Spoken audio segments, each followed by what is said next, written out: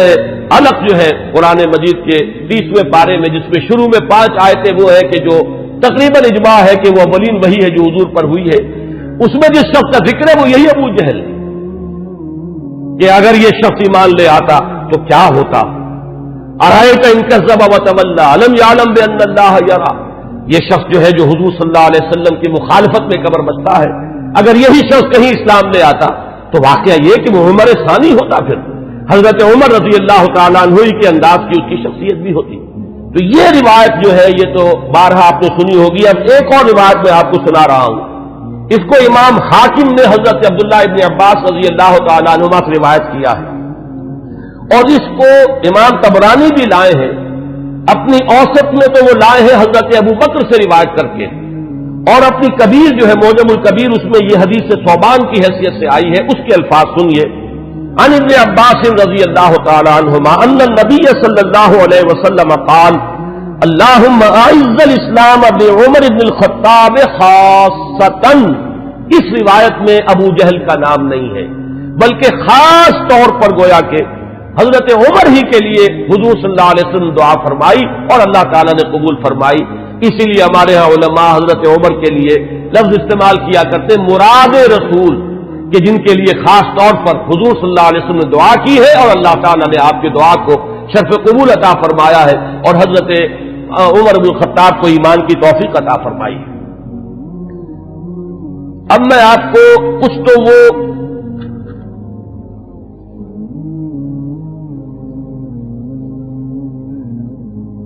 اس سے پہلے کہ میں حضور صلی اللہ علیہ وسلم نے جو مناقب بیان فرمائے ہیں حضرت عمر کے وہ بیان کروں، چند اقوال بعض صحابہ کے. اخرج ابن سعد عن ذکوان قال قلت لعائشہ من سمى عمر الفاروق قالت النبی صلی اللہ علیہ وسلم. یہ ابن سعد طبقات ابن سعد کی روایت ہے ذکوان سے. وہ کہتے ہیں کہ میں نے حضرت عائشہ ام المومنین عائشہ صدیقہ رضی اللہ تعالیٰ عنہ سے سوال کیا یہ لفظ فاروق حضرت عمر کے نام کا جز کیسے بن گیا، کس نے نام رکھا فاروق حضرت عمر کا؟ حضرت عائشہ نے فرمایا خود حضور نے صلی اللہ علیہ وسلم. اس کی وجہ کیا ہے اگلے اقوال میں وہ آ جائے گی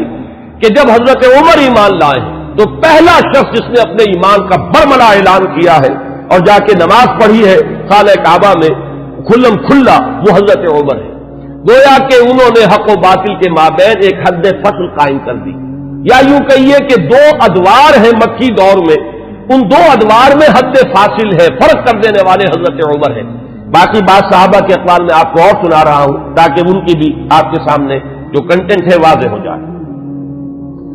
واخرج ابن ماجہ والحاکم عن ابن عباس رضی اللہ عنہما. امام ابن ماجہ یہ تو آپ کو معلوم ہے کہ صحاح ستہ میں شامل ہے، اور امام حاکم نے روایت کیا ہے حضرت عبداللہ ابن عباس رضی اللہ تعالی عنہما سے قال وہ فرماتے ہیں لما اسلم عمر رضی اللہ عنہ نزل جبرائیل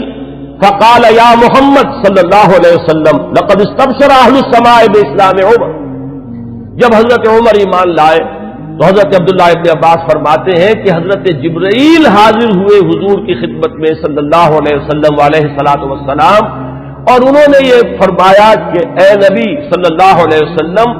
آسمان والے بھی خوشیاں منا رہے ہیں عمر کے اسلام لانے سے. واخرج البخاری عن ابن مسعود رضی اللہ عنہ قال ما زلنا عزة منذ اسلم عمر رضی اللہ عنہ. حضرت ابن مسعود رضی اللہ تعالیٰ عنہ سے روایت ہے، امام بخاری کی روایت ہے، یہ صحیح بخاری کی روایت. وہ فرماتے ہیں کہ جب ایمان لے آئے حضرت عمر تو پھر ہم پر کمزوری نہیں رہی، پھر ہم قوت والے ہو گئے، عزت والے ہو گئے. اب وہ بات نہیں رہی کہ ہم دبے دبے تھے، بلکہ ہماری بھی اب جو ہے ہمتیں بڑھ گئی. ابن سعد کی روایت ہے طبرانی اور ابن سعد کی ابن مسعود سے رضی اللہ تعالی عنہ، یہ ان کا قول ہے. کان اسلام عمر فتحا وکانت ہجرتہ نصرا وکانت امامتہ رحمتا وَلَقَدْ رَأَيْتُنَا وَمَا نَسْتَطِيعُ أَن نُّصَلِّيَ إِلَى الْبَيْتِ حَتَّى أَسْلَمَ عُمَرُ فَلَمَّا أَسْلَمَ عُمَرُ قَاتَلَهُمْ حَتَّى تَرَكُونَا فَصَلَّيْنَا. حضرت عبداللہ ابن مسعود جو ہے یہ مناقب میں بیان فرما رہے ہیں، حضرت عمر کا اسلام لانا گویا کہ اسلام کی فتح تھی، ان کی ہجرت اسلام کی نصرت تھی، ان کی امامت اسلام کے حق میں رحمت تھی، اور ہم اپنے آپ کو دیکھتے تھے، یعنی ایمان لا چکے تھے لیکن ہم بیت اللہ میں نماز نہیں پڑھ سکتے تھے جب تک کہ عمر اسلام نہیں لے آئے۔ جب عمر اسلام لے آئے تو پھر انہوں نے مقابلہ کیا کفار کا، تو انہوں نے پھر ہم سے تعارض کرنا چھوڑ دیا، اب ہم نے بیت اللہ میں نمازیں پڑھنی شروع کر دی۔ یہی وہ لفظ ہے جس کی وجہ سے کہ حضرت عمر فاروق قرار پا رہے ہیں۔ واخرج ابن سعد والحاکم عن حذیفہ رضی اللہ عنہ لما اسلم عمر كان الاسلام كالرجل المقبل لا يزداد الا قربا فلما قتل عمر كان الاسلام كالرجل المدبر لا يزداد الا بعدا۔ یہ بہت ہی حکیمانہ قول ہے حضرت حذیفہ کا رضی اللہ تعالی عنہ، اور اسے امام حاکم نے اور ابن سعد نے دونوں نے روایت کیا ہے۔ یہ حضرت حذیفہ فرما رہے ہیں کہ جب حضرت عمر اسلام لے آئے تو اسلام ایک آنے والے شخص کے مانند ہو گیا کہ جو شخص آ رہا ہو وہ ہر لحظہ آپ سے قریب تر ہوتا چلا جا رہا ہے۔ گویا کہ یہ اسلام کی ترقی کا ایک اور اسلام کے اقبال کا یہ ایک کی علامت بنا ہے حضرت عمر کا اسلام لانا۔ ولما قتل عمر، اور جب عمر شہید کر دیے گئے رضی اللہ تعالی عنہ، کان الاسلام كالرجل المدبر، تو اب اسلام ایک جانے والے شخص کے مانند ہو گیا، لا یزداد الا بعدا، کہ جو جانے والا ہے وہ ہر قدم جو اٹھاتا ہے وہ ہم سے اور دور ہوتا چلا جاتا ہے۔ گویا کہ اسلام کی عزت کا جو نقطہ عروج ہے، کلائمیکس ہے، وہ حضرت عمر کی ذات ہے کہ در حقیقت ان کے ساتھ ہی اسلام کا دور اقتدار شروع ہوا، غلبہ دور۔ وہ حدیث جو ہے بہت اہم ہے جو امام مسلم لائے ہیں حضرت ابو ہریرہ رضی اللہ تعالی عنہ سے، کہ حضور نے فرمایا بدا الاسلام غریبا وسیعود کما بدا فطوبى للغرباء۔ اسلام کا جب آغاز ہوا ہے تو وہ اجنبی سا تھا، لوگ اس کے جاننے پہچاننے والے نہیں تھے، کچھ اس کے ہمدرد و غمخوار نہیں تھے، بلکہ اصل میں تو مخالفت تھی، مقابلہ تھا۔ حضور نے فرمایا کہ اب اگرچہ دور آ گیا ہے کہ اسلام کو غلبہ حاصل ہو گیا، لیکن عنقریب اسلام پھر اسی حالت کو لوٹ جائے گا۔ تو تہنیت ہو، مبارکباد ہو، خوشخبری ہو ان لوگوں کے لیے جو جب اسلام حالت غربت کو پہنچ جائے تو وہ بھی اسلام کے دامن سے وابستہ رہے، چاہے وہ خود بھی لوگوں کے اندر جو ہے ان کو پہچانا نہ جائے، اجنبی ہو کر رہ جائیں، انہیں دقیانوسی کہا جائے، لیکن وہ اسلام کے دامن سے وابستہ رہے، ان کے لیے تہنیت اور مبارکباد ہے۔ اس حدیث میں سمجھیے تو یوں کہا جا سکتا ہے کہ حضرت عمر ہے وہ حد فاصل، کہ وہ بدا الاسلام غریباً سے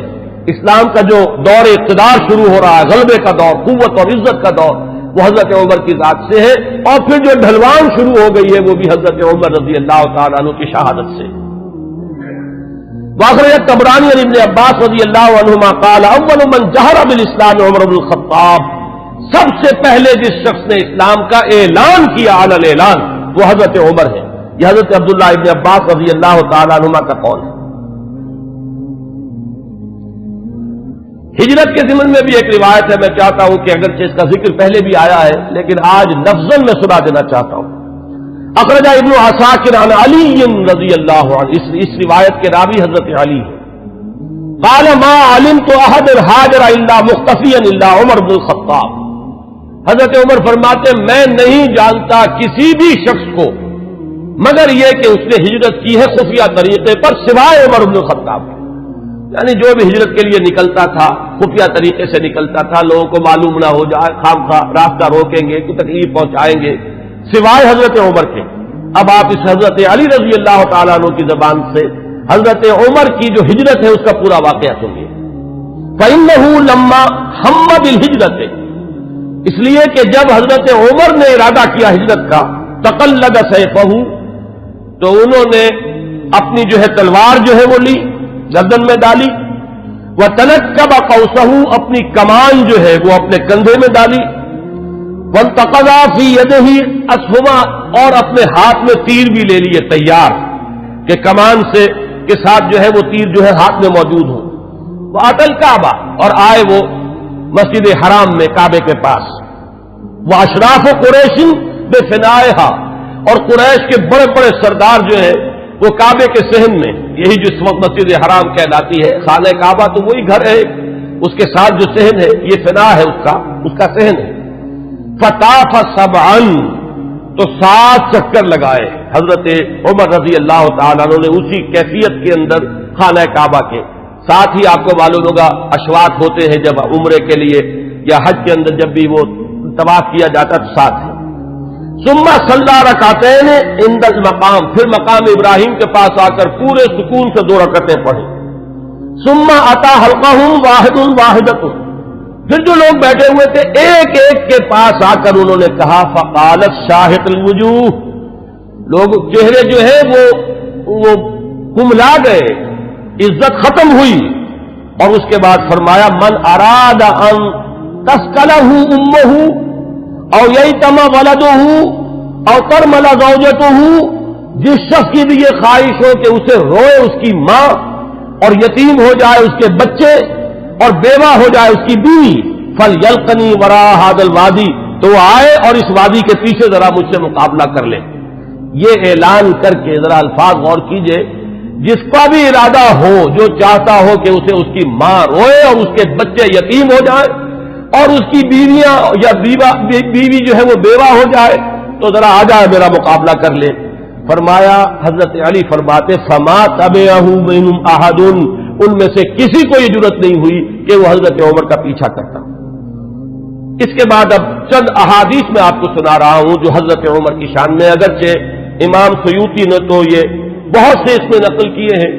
لیکن میں یہ چاہتا ہوں کہ صرف صحاح کی جو روایات ہے وہ آپ کو سناؤں. باقی یہ کہ ابن عساکر اور حاکم مختلف اور طبرانی یہ جو یعنی کتابیں حدیث کی ہیں جن کا درجہ بہرحال وہ نہیں ہے، وہ آپ میں سے جس کو بھی شوق ہوگا وہ اس کو اپنے طور پر مطالعہ کر لے گا. لیکن یہ روایات جو ہیں یہ تو متفق علیہ. اخرج الشیخان عن ابی ہریرہ رضی اللہ عنہ، اب یہ حضرت امام بخاری اور امام مسلم دونوں کی یعنی کا اتفاق ہے اس روایت پر. قال، حضرت ابو ہریرہ فرماتے ہیں قال النبی علیہ الصلوۃ والسلام، حضور صلی اللہ علیہ وسلم نے فرمایا بین انا نائم، کہ اسی اثناء میں کہ میں سویا ہوا تھا، رأیتنی فی الجنہ، میں نے اپنے آپ کو جنت میں پایا. یہ خواب کا ذکر فرما رہے حضور. فإذا امرأة تتوضأ إلى جانب قصر، تو میں نے دیکھا کہ ایک عورت، ایک خاتون ہے، ایک بہت بڑا قصر ہے، محل ہے، اس کے ساتھ کوئی لان ہوگا، پائن باغ ہوگا، اس میں وہ وضو کر رہی ہیں. قلت لمن هذا القصر، میں نے پوچھا، فرشتوں سے پوچھا ہوگا آپ نے، کس کا ہے یہ محل؟ قالوا لعمر، تو مجھے بتایا گیا کہ یہ عمر کا محل ہے. فذکرت غیرتک، اب یہ بات بھی حضور فرما رہے حضرت عمر سے کہ عمر اس وقت مجھے تمہاری غیرت کا احساس ہوا کہ گویا کہ وہ تمہاری زوجہ ہیں جنت میں جن کو میں نے دیکھا، تو مجھے اندازہ ہوا تمہاری تو بڑی غیرت ہے تمہاری طبیعت میں کہ میں نے تمہاری بیوی کو دیکھا اس وقت. تو حضرت فنوليت مدبرا، تو میں تمہاری غیرت کا خیال کر کے فوراً وہاں سے ہٹ گیا. فبکا عمر، حضرت عمر اس پر رو پڑے. وقال علیک غار یا رسول اللہ، تو انہوں نے فرمایا کہ حضور کیا میں آپ سے غیرت کروں گا؟ کیا اس کا کوئی امکان ہے کہ میری غیرت جو ہے وہ آپ کے معاملے کے اندر اس طریقے سے جاگے؟ بہرحال اس حدیث نے حضرت عمر کا جو مقام ہے اس کو واضح کیا. پھر سنیے، اخرج الشیخان عن ابن عمر ان رسول اللہ صلی اللہ علیہ وسلم قال، یہ بھی متفق علیہ روایت ہے. حضور نے فرمایا بینا انا نائم شربت، میں ایک سویا ہوا تھا، خواب ہی میں نے پیا، یعنی اللبن، کیا پیا؟ دودھ پیا. حتی انظر الری یجری من اصفاری، اتنا پیا کہ وہ جو اس کے تر و تازگی اس سے پیدا ہوئی، میں نے محسوس کیا کہ اس کا اثر میرے ناخونوں تک پہنچ گیا. وہ تازگی جو ہے یا وہ قوت جو حاصل ہوئی اس سے وہ میرے ناخونوں سے ٹپک رہی ہے، بہہ رہی ہے. ثم ناولتہ عمر، پھر میں نے وہ پیالہ جو ہے وہ عمر کو دے دیا. قالوا فما اولتہ یا رسول اللہ،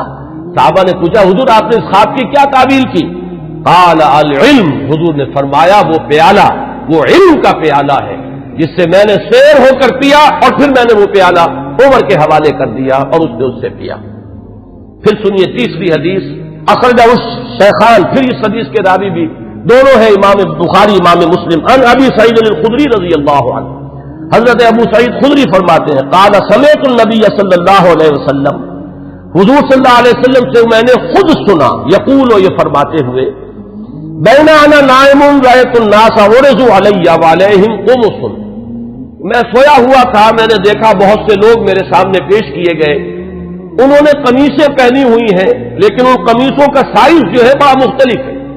فمنها ما یبلغ الصدع، ان میں سے کچھ ایسے بھی تھے کہ جن کی قمیضیں صرف سینے تک پہنچتی تھیں۔ ومنها ما یبلغ دون ذلك، بہت سے ایسے تھے جن کی قمیضیں لمبی تھیں، اس سے زیادہ تھیں۔ وعرض علی عمر، اور اب میرے سامنے عمر کو پیش کیا گیا، وعلیہ قمیص یجرہ، ان پر اتنی لمبی قمیص تھی، اتنی لمبی قمیص پہنی ہوئی تھی، زیب تن کیے ہوئے تھے کہ وہ اسے گھسیٹ رہے تھے، یعنی وہ پیچھے پیچھے جو ہے، جیسے کہ پچھلے زمانے کے اندر بادشاہوں کا رواج ہوتا تھا ان کے، اور یہ ہمارے ہاں بھی جو جانگلیوں میں آپ نے دیکھا ہوگا تہمت جو ہے وہ زمین میں گھسٹتا ہوا چلے اپنے فخر اور غرور کے اظہار کے لیے، وہ نقشہ جو ہے کہ وہ اپنے اس قمیص کو گھسیٹ رہے ہیں۔ قالا، تو لوگوں نے پوچھا، قالو فما اولتہ یا رسول اللہ، حضور آپ نے اس کی کیا تعبیر فرمائی؟ قالا دین، حضور نے فرمایا دین ہے یہ، لوگوں کے حصے میں دین کے مختلف حصے آئے ہیں، کسی کے پاس بہت ہے، کسی کے پاس کم ہے، کسی کے پاس زیادہ ہے۔ حضرت عمر رضی اللہ تعالی عنہ کو اللہ تعالیٰ نے دین کی دولت سے جس درجے سرفراز فرمایا وہ اس حدیث میں اس تمثیل سے واضح ہوئی۔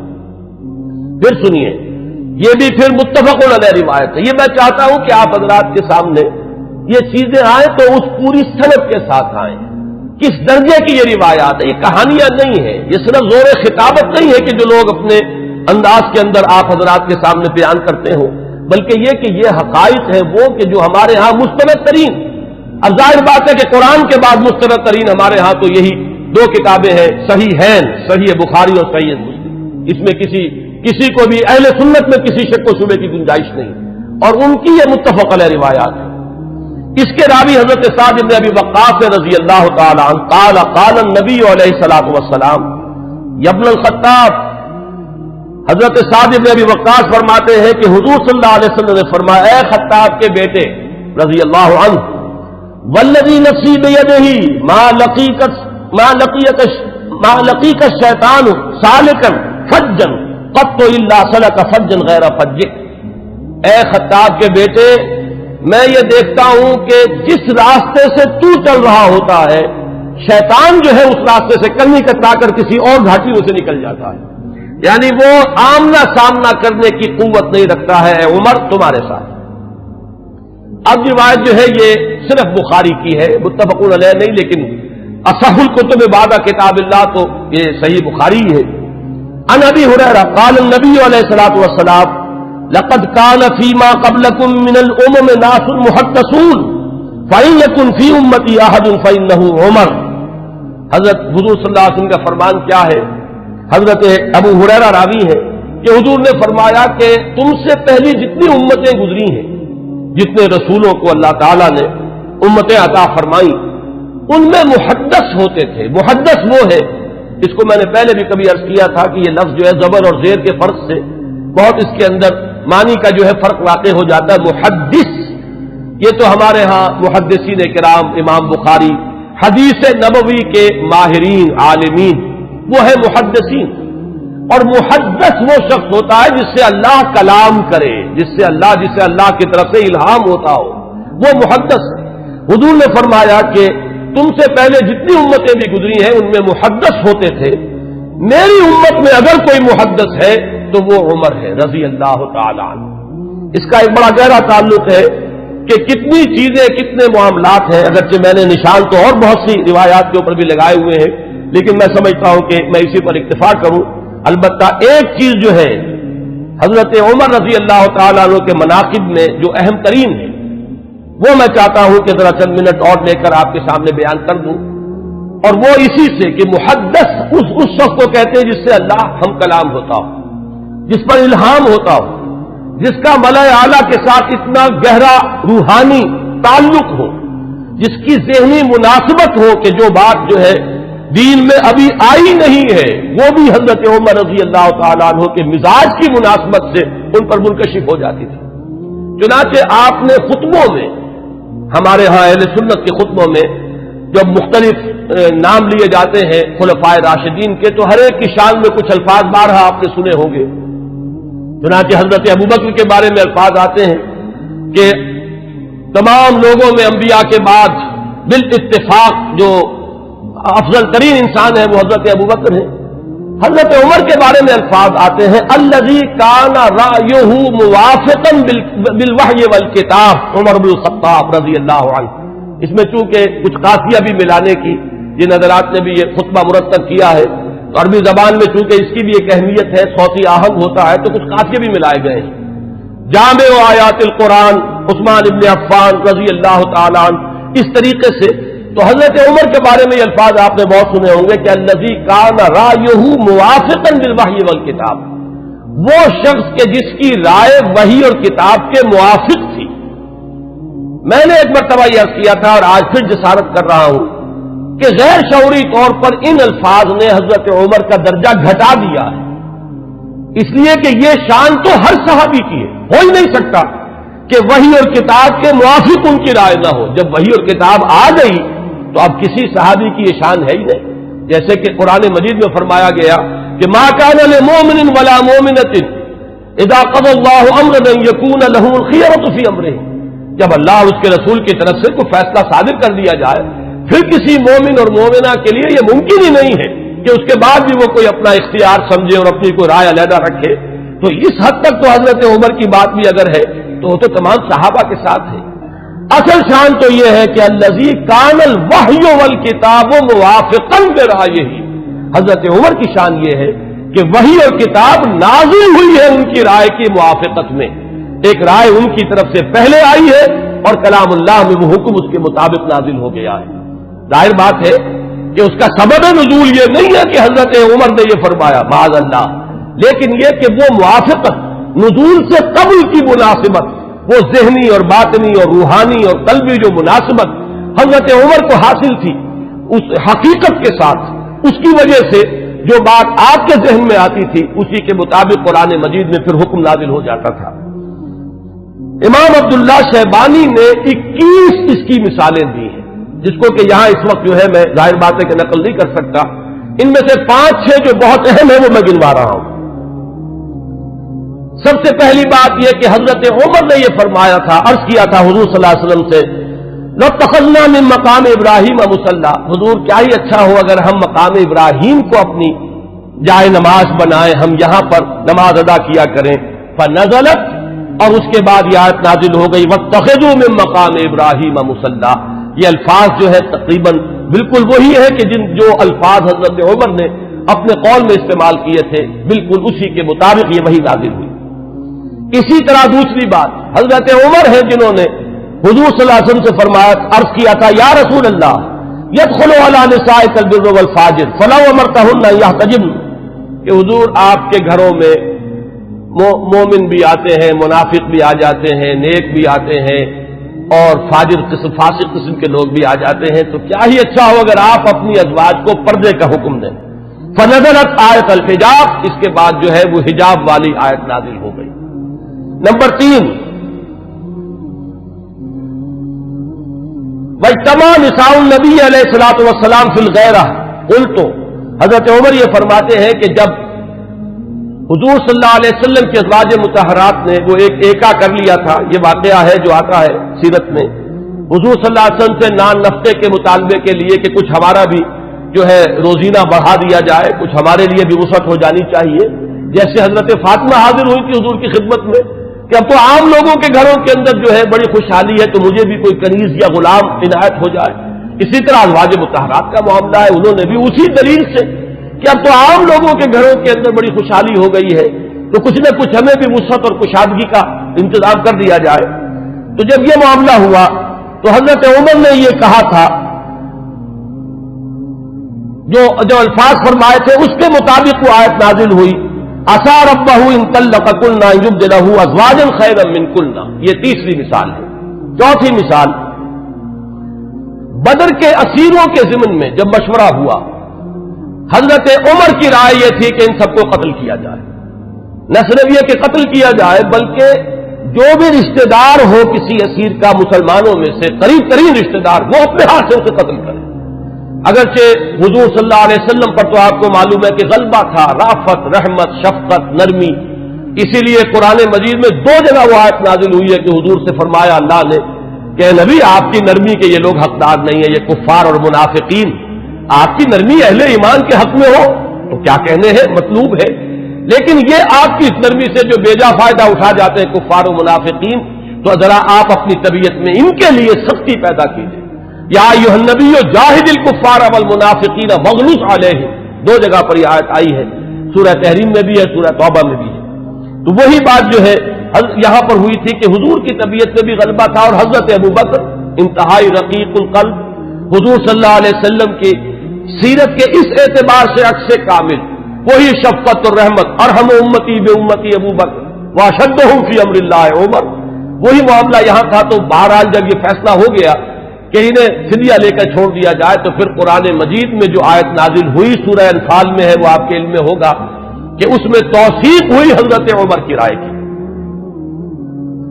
اسی طریقے سے شراب کی حرمت کے ضمن میں حضرت عمر رضی اللہ تعالیٰ عنہ نے پہلے سے کہنا شروع کر دیا، اور بار بار وہ دعا کرتے تھے اللہ اس شراب کے ضمن میں تو آخری اور حتمی اور جو فیصلہ کن حکم ہے وہ نازل فرما دے۔ تو اس کے بعد اللہ تعالیٰ نے اس کی آخری حرمت کا جو ہے وہ فیصلہ فرمایا، اس کی جو آیت جو ہے وہ نازل ہوئی۔ ایک اور اہم مقام ہے، یہ ابن ابی حاتم لائے اپنی تفسیر میں حضرت انس سے، قال عمر، اور حضرت عمر رضی اللہ تعالیٰ عنہ خود اس کے راوی ہیں، وافقت ربی فی 40، یہاں حضرت عمر فرما رہے ہیں 4 چیزوں میں میرے رب کے ساتھ میری کامل موافقت ہو گئی کہ جو بات میرے ذہن میں آئی، بلکہ یہاں تو میں جو مثال دے رہا ہوں جو زبان پر آ گئی حضرت عمر کے، بالکل وہی جو ہے وہی کے اندر الفاظ نازل ہو گئے۔ وہ فرماتے ہیں کہ نزلت هذه الآیہ، جب یہ آیت نازل ہوئی ہے سورہ مومنون میں ہے، وَلَقَدْ خَلَقْنَا الْإِنسَانَ مِنْ سُلَالَةٍ مِنْ طِينٍ ثُمَّ جَعَلْنَاهُ نُطْفَةً فِي قَرَارٍ مَكِينٍ ثُمَّ خَلَقْنَا النُّطْفَةَ عَلَقَةً فَخَلَقْنَا الْعَلَقَةَ مُضْغَةً فَخَلَقْنَا الْمُضْغَةَ عِظَامًا فَكَسَوْنَا الْعِظَامَ لَحْمًا ثُمَّ أَنشَأْنَاهُ خَلْقًا آخَرَ، جب یہ آیات نازل ہوئیں تو میری زبان پر فوراً الفاظ جاری ہو گئے فَتَبَارَكَ اللَّهُ أَحْسَنُ الْخَالِقِينَ، اور بین ہی یہی الفاظ بعد میں قرآن مجید میں بھی وحی کے ذریعے سے نازل ہو گئے۔ یہ میں نے صرف آپ کو 6 مثالیں سنائی ہیں، 21 مثالیں ہیں اس طرح کی کہ جو عبداللہ شیبانی رحمہ اللہ نے اپنی کتاب میں جو ہے اس کو درج کیا ہے،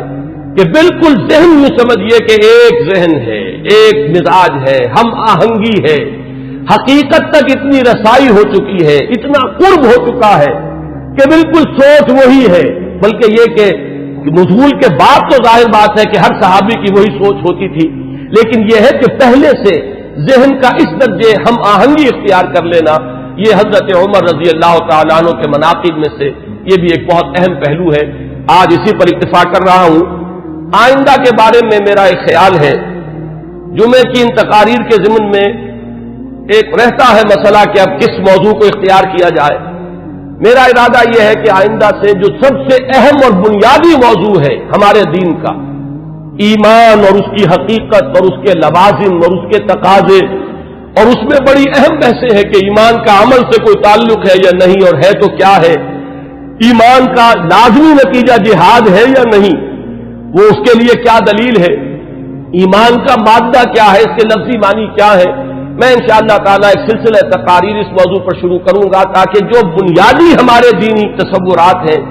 ان میں اگر کہیں کوئی کمی ہے تو وہ اللہ تعالیٰ اس کے ذریعے سے پوری کر دے، اور پھر ہمارے اندر وہ جذبہ ابھرے کہ جو ایمان کے اصل تقاضے ہیں ان کو ہم ادا کرنے کے لیے کمر بستہ ہو جائیں۔ اقول قولی ھذا واستغفر اللہ لی ولکم ولسائر المسلمین والمسلمات۔